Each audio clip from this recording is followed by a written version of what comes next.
नमस्कार। आकाशवाणी से प्रस्तुत है समाचार प्रभात।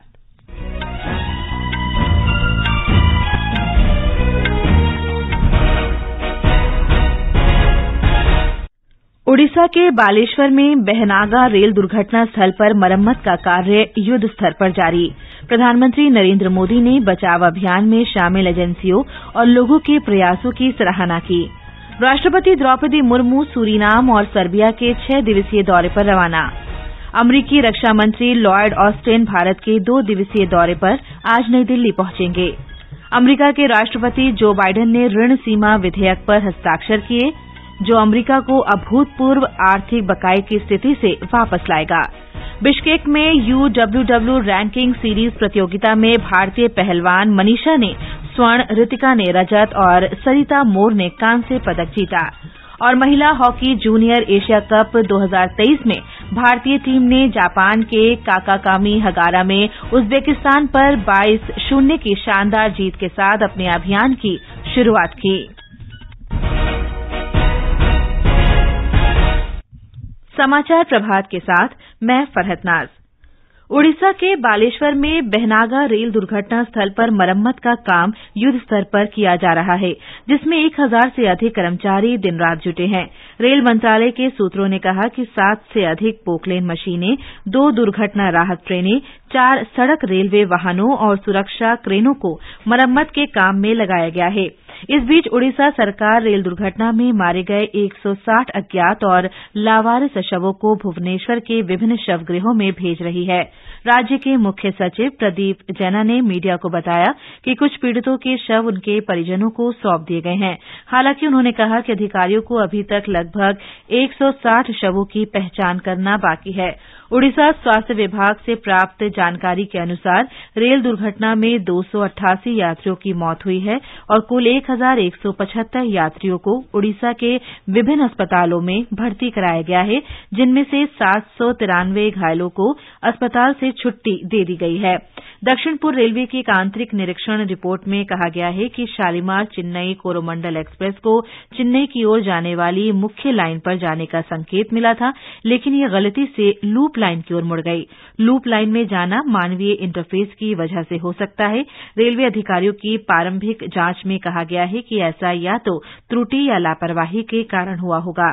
शुक्रवार की शाम Coromandel express, Bengaluru Howrah superfast express और ओडिशा में बहनागा स्टेशन के पास एक मालगाड़ी की दुर्घटना पिछले 2 दशकों में भारत की सबसे बड़ी रेल दुर्घटनाओं में से एक है। प्रधानमंत्री नरेंद्र मोदी ने ओडिशा में रेल दुर्घटना स्थल पर बचाव अभियान में लगी हुई एजेंसियों और लोगों के प्रयासों की सराहना की है। ट्वीट संदेश में उन्होंने कहा कि वे रेलवे की टीमों, राष्ट्रीय आपदा मोचन बल, Odisha disaster rapid action force, स्थानीय अधिकारियों, पुलिस, अग्निशमन सेवा और स्वयं सेवकों की सराहना करते हैं। प्रधानमंत्री ने कहा कि वे सभी लोग जो दुर्घटना स्थल पर अथक परिश्रम कर रहे हैं, उन्हें उनके समर्पण पर गर्व है। श्री मोदी ने कहा कि प्रतिकूल परिस्थितियों में देश के लोगों द्वारा दिखाया गया साहस और करुणा वास्तव में प्रेरणादायक है। प्रधानमंत्री ने कल ओडिशा में रेल दुर्घटना स्थल जाकर स्थिति का जायजा लिया और रेलवे के वरिष्ठ अधिकारियों के साथ समीक्षा बैठक की। उन्होंने इस घटना पर दुख व्यक्त करते हुए कहा कि हर पहलू से जांच के आदेश दिए गए हैं और जिम्मेदार लोगों पर कड़ी कार्रवाई की जाएगी।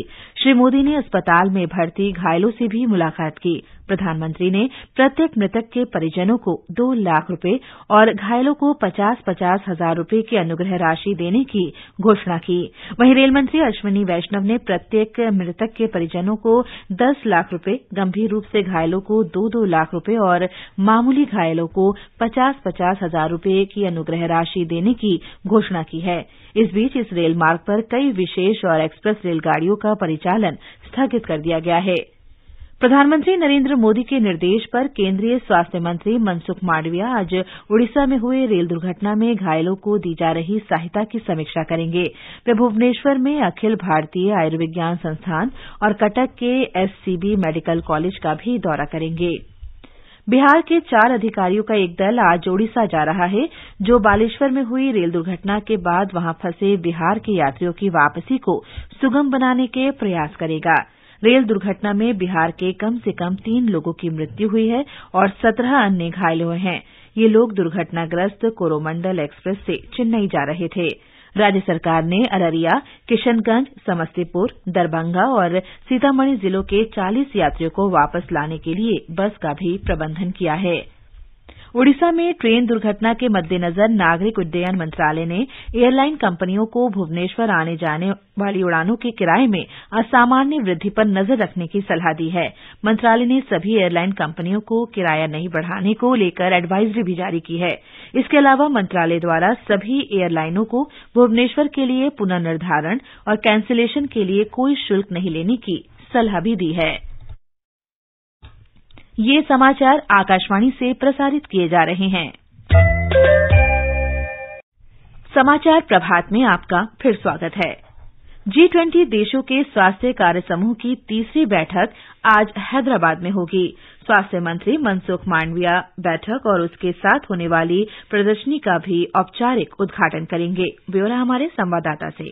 3 दिवसीय बैठक 3 प्राथमिकताओं पर केंद्रित होगी, जिसमें स्वास्थ्य आपात स्थिति की रोकथाम, तैयारी और प्रतिक्रिया, सस्ती चिकित्सा सुविधाओं तक पहुंच और उपलब्धता तथा डिजिटल स्वास्थ्य भी शामिल है। स्वास्थ्य और परिवार कल्याण मंत्रालय में अपर सचिव लव अग्रवाल ने मीडिया को बताया कि बैठक में विकासशील देशों की चुनौतियों को उजागर किया जाएगा और इनके समाधान पर चर्चा होगी। उन्होंने कहा कि भारत ने 3 प्रस्तावित प्राथमिकताओं के लिए सैद्धांतिक रूप से समझौता किया है और वो एक त्वरित, आपस में जुड़ी हुई वैश्विक स्वास्थ्य संरचना का निर्माण करना चाहता है। उन्होंने कहा कि भारत की G20 अध्यक्षता विकासशील देशों की चिंताओं को सामने लाने का एक अनूठा अवसर लेकर आई है। उन्होंने कहा कि भारत कोविन और वैक्सीन मैत्री जैसी अपनी पहल के अनुभव तथा टेलीमेडिसिन के माध्यम से कैसे तकनीकी अंतिम छोर तक पहुंचने में मददगार साबित हो रही है, ये अनुभव साझा करेगा। G20 तीसरे स्वास्थ्य कार्य समूह की बैठक में लगभग 180 सदस्य, 10 आमंत्रित और 22 अंतर्राष्ट्रीय संगठन शामिल होंगे। इसके अलावा बैठक से अलग होने वाले कार्यक्रमों में शोध, विकास और नवाचार पर जोर दिया जाएगा। G20 प्रतिनिधि हैदराबाद स्थित जीनोम वैली का दौरा करेंगे और अनुसंधान, विकास तथा औषधि निर्माण के क्षेत्र में भारत की उपलब्धि की जानकारी लेंगे। हैदराबाद से लक्ष्मी की रिपोर्ट के साथ समाचार कक्ष से निखिल कुमार। राष्ट्रपति द्रौपदी मुर्मू कल देर रात सूरीनाम और सर्बिया की अपनी पहली राजकीय यात्रा के लिए रवाना हो गई हैं। राष्ट्रपति यात्रा के पहले चरण में सूरीनाम पहुंचेंगी। राष्ट्रपति सूरीनाम में कल भारतीयों के आगमन की 150वीं वर्षगांठ से जुड़े समारोह में मुख्य अतिथि होंगी। दूसरे चरण में राष्ट्रपति द्रौपदी मुर्मू 7 से 9 जून तक सर्बिया की यात्रा पर होंगी। भारत के किसी भी राष्ट्रपति की ये सर्बिया की पहली यात्रा है। अमेरिका के रक्षा मंत्री लॉयड ऑस्टिन 2 दिन की भारत यात्रा पर आज नई दिल्ली पहुंच रहे हैं। वे प्रधानमंत्री नरेंद्र मोदी की इसी महीने होने वाली अमेरिका यात्रा से पहले द्विपक्षीय सामरिक संपर्क बढ़ाने पर चर्चा करेंगे। रक्षा मंत्री राजनाथ सिंह और श्री ऑस्टिन के बीच कल बैठक होगी। इसमें रक्षा सहयोग से जुड़ी विभिन्न नई परियोजनाओं पर विचार विमर्श किया जाएगा। वहीं जर्मनी के रक्षा मंत्री बोरिस पिस्टोरियस भी 4 दिन की भारत यात्रा पर कल नई दिल्ली पहुंचेंगे। रक्षा मंत्री राजनाथ सिंह और श्री पिस्टोरियस के बीच रक्षा सहयोग से जुड़े मुद्दों पर विचार विमर्श के लिए द्विपक्षीय बैठक होगी। इस बैठक के अलावा श्री पिस्टोरियस नई दिल्ली में रक्षा स्टार्टअप्स के उद्यमियों से मुलाकात करेंगे। अमेरिका के राष्ट्रपति जो बाइडेन ने देश की कर्ज लेने की सीमा बढ़ाने से जुड़े विधेयक पर हस्ताक्षर कर दिए हैं। अगर इस विधेयक पर समय रहते हस्ताक्षर नहीं किए गए होते तो अमेरिका अपने ऋण का भुगतान करने में विफल रहता। राजकोषीय उत्तरदायित्व अधिनियम के माध्यम से सरकार के कर्ज लेने की सीमा पर लगी रोक हट गई है। अमेरिकी वित्त विभाग ने सोमवार तक कर्ज सीमा नहीं बढ़ाने की स्थिति में चेतावनी देते हुए कहा था कि अमेरिकी सरकार 31 ट्रिलियन कर्ज का भुगतान करने में विफल हो सकती है। इससे पहले सीनेट ने कर्ज सीमा बढ़ाने से जुड़े विधेयक को इस सप्ताह मंजूरी दी थी। मिस्र की सीमा के पास कल एक हमले में इजराइल के 3 सैनिक मारे गए। ये हमला मिस्र पुलिस की वर्दी में आए एक बंदूकधारी ने किया। इजराइल और मिस्र के बीच 2 दशक पहले हुए सीमा विभाजन के बाद ये पहली गोलीबारी की घटना है। श्रीलंका में पोसन पोया पर्व उल्लास के साथ मनाया जा रहा है। पोसन पोया पर्व जून महीने में पड़ने वाली पूर्णिमा के दौरान मनाया जाता है।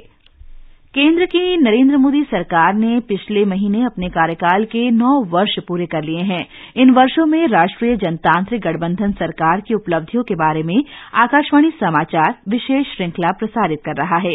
आज हम बात कर रहे हैं प्रधानमंत्री कृषि सिंचाई योजना की। हमारे संवाददाता ने बताया है कि इस योजना का लक्ष्य देश में प्रत्येक खेत तक सिंचाई की सुविधा सुनिश्चित करना है।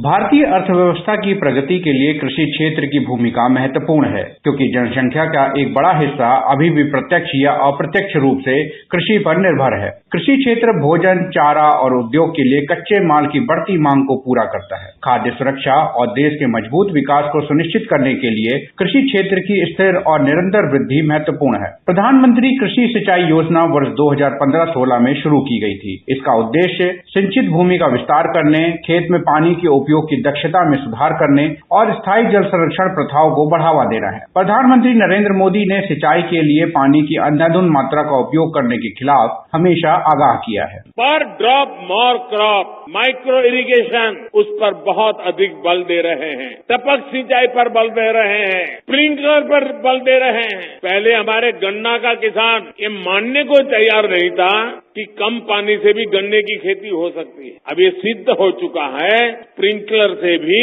गन्ने की खेती बहुत उत्तम हो सकती है और पानी बचाया जा सकता है। प्रधानमंत्री कृषि सिंचाई योजना के शुरू होने के बाद से सिंचित भूमि में काफी प्रगति हुई है। अब देश की आधे से अधिक खेती योग्य भूमि की सुनिश्चित सिंचाई तक पहुंच है। भूपेंद्र सिंह, आकाशवाणी समाचार, दिल्ली। और खेलों में भारतीय पहलवानों ने शनिवार को बिश्केक में आयोजित UWW रैंकिंग सीरीज प्रतियोगिता में 3 पदक जीते। इस प्रतियोगिता में मनीषा ने स्वर्ण, रितिका ने रजत और सरिता मोर ने कांस्य पदक जीता। इससे पहले मंजीत ने पुरुष वर्ग के ग्रीको रोमन स्टाइल के 55 किलोग्राम भार वर्ग में बृहस्पतिवार को कांस्य पदक जीतकर इस सीरीज में भारत का पदक खाता खोला था। जापान में एशिया कप 2023 जूनियर महिला हॉकी प्रतियोगिता में भारतीय टीम ने अपने पहले मैच में उज्बेकिस्तान को 22-0 से हरा दिया है। भारत का अगला मुकाबला कल मलेशिया के साथ होगा। लंदन में FIH प्रो लीग में भारत ने पेनाल्टी शूटआउट में ब्रिटेन को 4-2 से पराजित कर दिया है। भारत का अगला मुकाबला 7 जून को नीदरलैंड से होगा। और अब समाचार पत्रों की सुर्खियों के साथ हैं नवीन सक्सेना। धन्यवाद फरहत। बालेश्वर में मौत के मातम में जिंदगी की तलाश जनसत्ता की सुर्खी है। पत्र लिखता है, हादसे में अब तक 288 की जान गई, 11,000 से ज्यादा यात्री घायल। रेल मंत्रालय ने उच्च स्तरीय जांच के आदेश दिए।